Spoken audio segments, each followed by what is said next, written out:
Hello everyone, कैसे हैं आप सब। एक बार पुनः शिव कोचिंग क्लासेस पर स्वागत है। उम्मीद करता हूं आप सब अच्छे होंगे, मस्त होंगे, बेहतर होंगे। आप सभी की पढ़ाई बेहतर चल रही होगी। आज हम सुपर फास्ट 100 प्रश्न लेकर आए हुए हैं, एक वाक्य में उत्तर। हाँ, जो चैनल पे पहली बार आए हैं चैनल को सब्सक्राइब कर लें। और जिन बच्चों को नोट्स लेना है तो 9685299149 ये मेरा पर्सनल नंबर है। जिन बच्चों को नोट्स चाहिए तो भैया इस नंबर पर कॉन्टैक्ट कर सकते हैं, 9685299149। मात्र 100 रुपए में बढ़िया प्रॉपर नोट्स आपको मिलते हैं बच्चों, हिंदी के। यदि एमपी बोर्ड से आप लोग अभी तक नोट्स नहीं लिए हैं तो नोट्स जरूर ले लें ताकि आपकी तैयारी हो सके। चलिए शुरू करते हैं बच्चों। सुपर फास्ट रहेगा। बच्चे किसकी प्रत्याशा में होंगे? तो बच्चे अपनी मां की यानी चिड़िया के प्रत्याशा में होंगे। कभी किसका गान करता है बच्चों? तो कभी मन का गान करता है, अपने मन का गान करता है।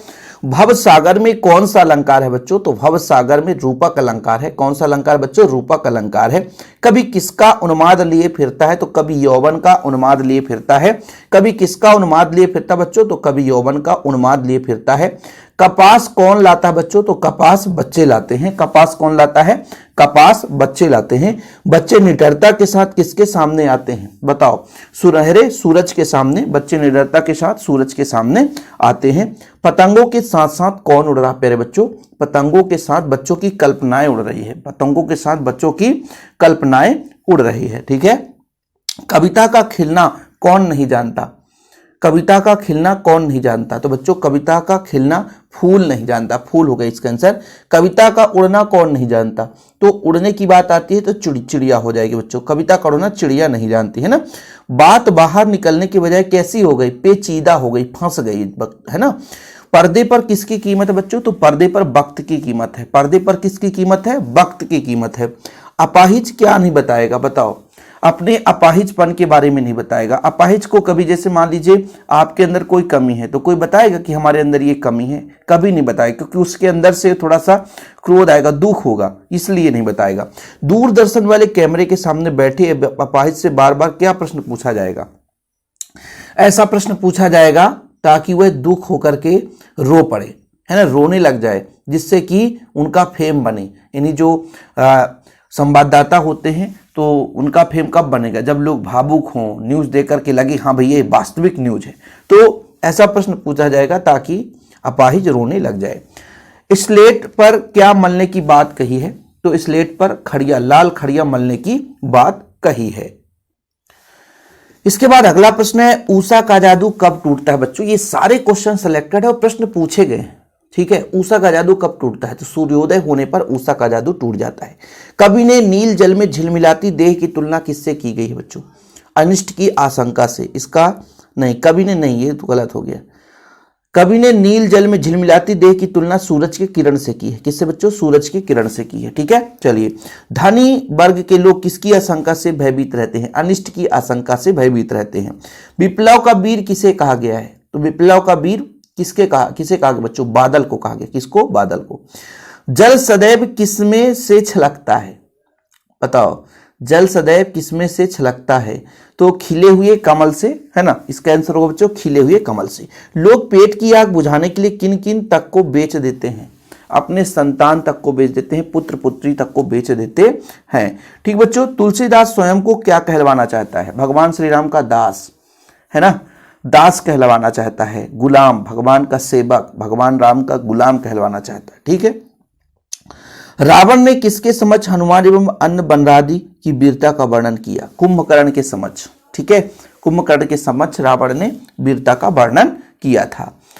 इसके बाद बच्चों आगे देखो, कवि ने दरिद्रता की तुलना किससे की है? तो रावण से की है। निर्मल जल से नहलाने के बाद मां बच्चे को क्या करती है?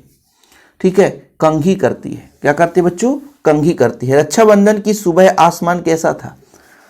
ठीक है। तो रक्षाबंधन के सुबह आसमान में काले बादल छाए हुए थे बच्चों। छोटा मेरा खेत कविता में कवि ने किस खेत की बात की गई है? तो कागज रूपी खेत की बात की गई। किसकी बच्चों? कागज रूपी खेत की बात की गई है। ठीक है। चलें अगले प्रश्न पर चलते हैं। कवि ने अपने खेत में कौन सा बीज बोया था बच्चों? तो शब्द रूपी बीज बोया था। कौन सा बीज बोया था बच्चों? शब्द रूपी बीज बोया था। ठीक है। रघुवीर सहाय अज्ञे द्वारा संपादित किस सप्तक के कवि हैं? तो जो रघुवीर सहाय अज्ञेय द्वारा संपादित किस सप्ताह के कवि हैं बच्चों? तो इसका हो जाएगा दूसरे सप्ताह के कवि हैं। ठीक है। चांद का मुंह टेढ़ा, चांद का मुंह टेढ़ा किस कवि की रचना है? चांद का मुंह टेढ़ा, ठीक है बच्चों, तो इसका हो जाएगा आपका गजानंद मुक्तिबोध। आत्मजयी किसकी रचना है? कुंवर नारायण की। आत्मजयी किसकी रचना है? कुंवर नारायण की। राम की शक्ति पूजा कविता के रचनाकार कौन है? राम की शक्ति पूजा सूर्यकांत त्रिपाठी निराला। ठीक है।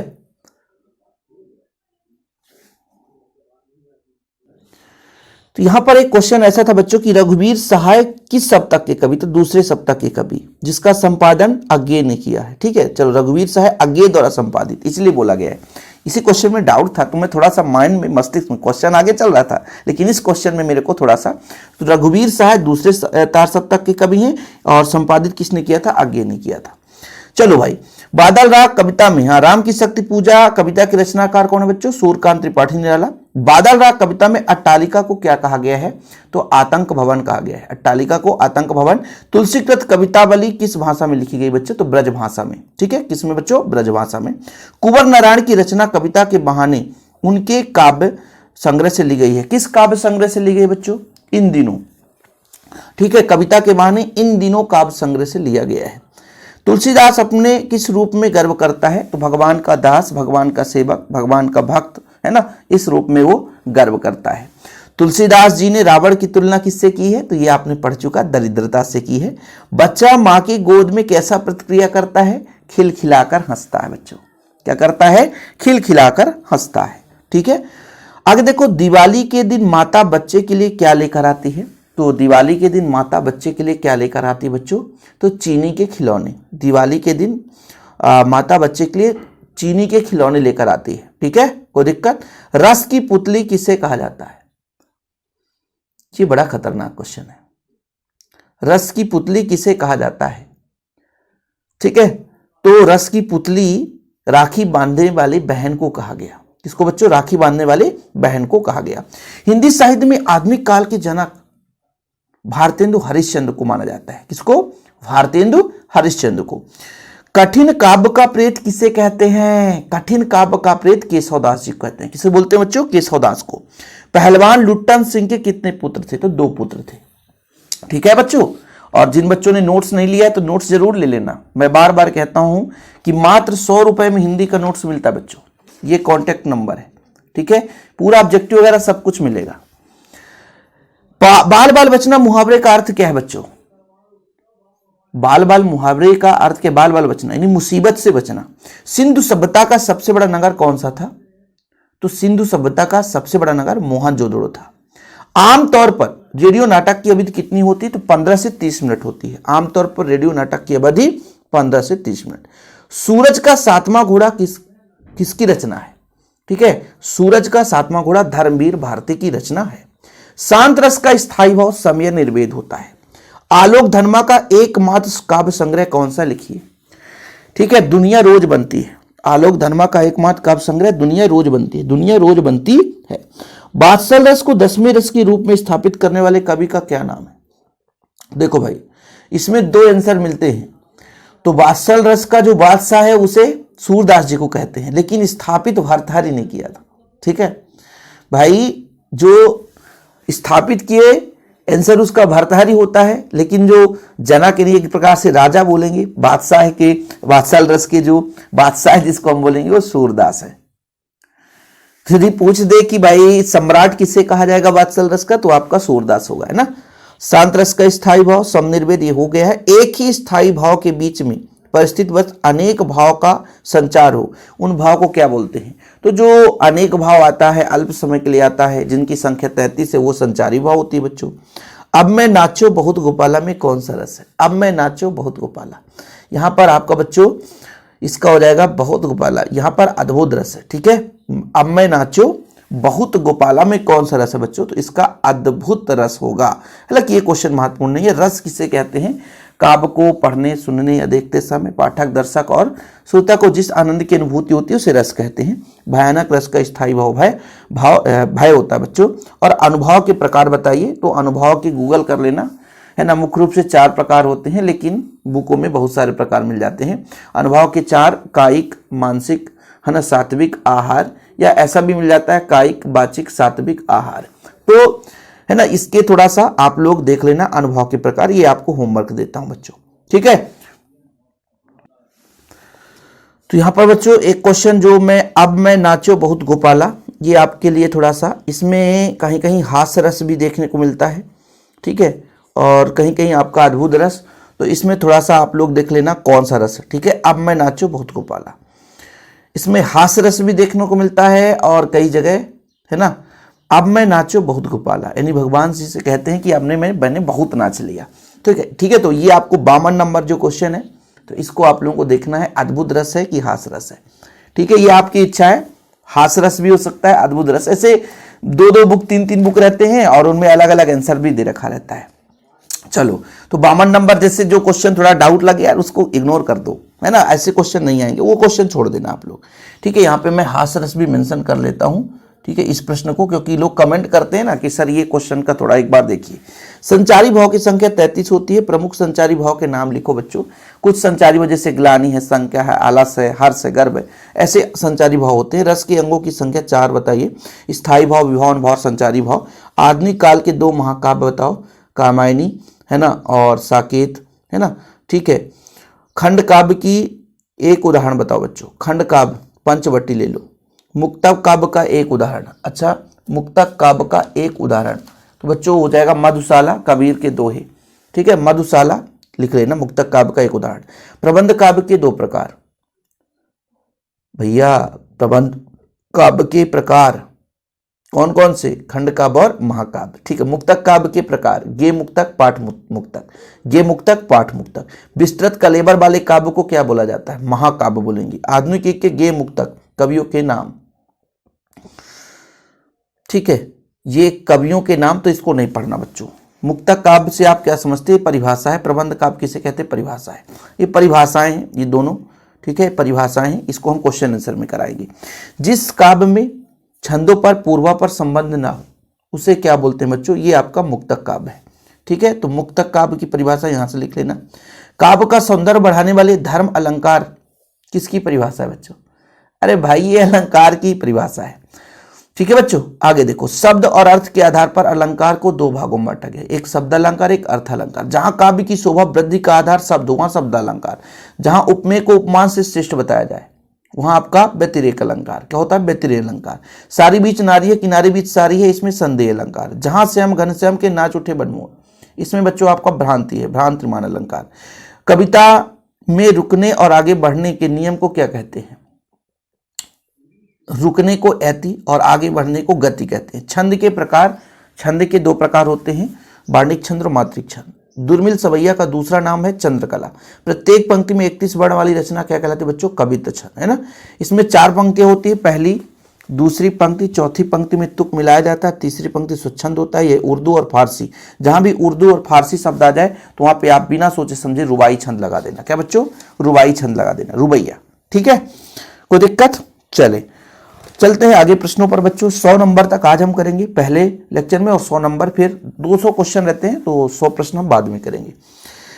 काव्य बिंब यथार्थ के माध्यम से कल्पना द्वारा निर्मित एक ऐसी मानस छवि जिसके मूल में भाव की प्रेरणा रहती है। ये किसकी परिभाषा है बच्चों? आपको बताना है।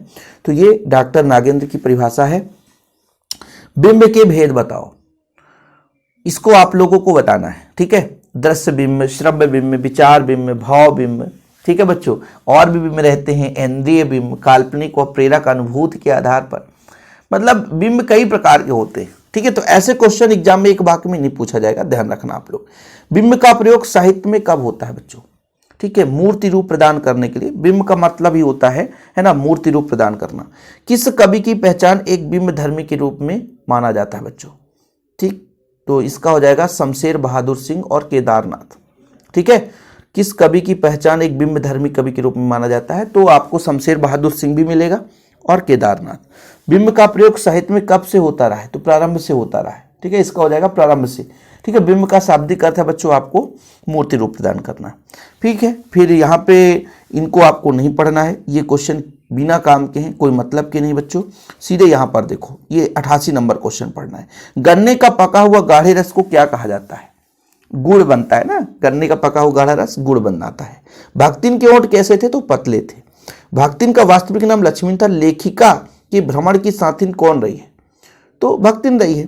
बद्री केदार के रास्ते कैसे थे? घुमावदार, चुनौतीपूर्ण, संकीर्ण थे, पतले थे। भक्तिन और लेखिका के बीच कैसा संबंध है?